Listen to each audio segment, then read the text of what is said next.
District transport officer Vanshidhar ने कहा कि तालीमी इदारों के मालिकान के पास अपनी स्कूली गाड़ियों की फिटनेस होना ज़रूरी है। जगतियाल में इन्फोर्समेंट टीम के साथ गाड़ियों की चेकिंग की गई।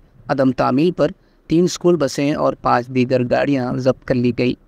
इस मौके पर उन्होंने कहा कि ज़िले में 464 स्कूल बसें हैं, जिसमें 300 गाड़ियों की फ़िटनेस है।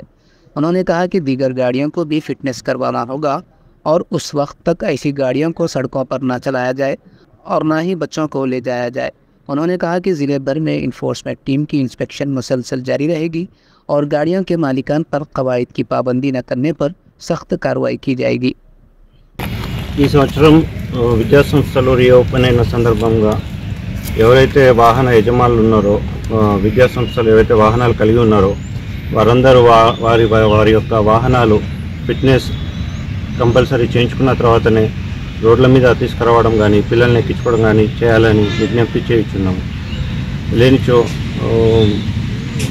తీవ్రంగా కఠినంగా వారిపై చర్య తీసుకోవడం జరుగుతుంది.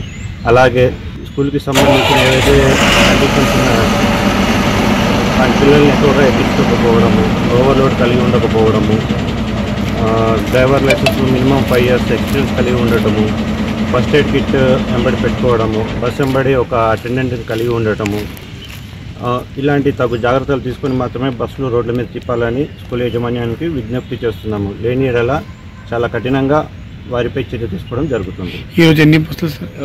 ఈరోజు దగ్గర ఒక 3 స్కూల్ వెహికల్స్ సీజ్ చేయడం జరిగింది. మొత్తం ఎన్ఫోర్స్మెంట్లో ఈరోజు దగ్గరగా ఒక 8-9 వెహికల్స్ సీజ్ చేయడం జరిగింది. ఈ చెకింగ్ అనేది, ఎన్ఫోర్స్మెంట్ అనేది నిరంతరము జరుగుతూ ఉంటుంది.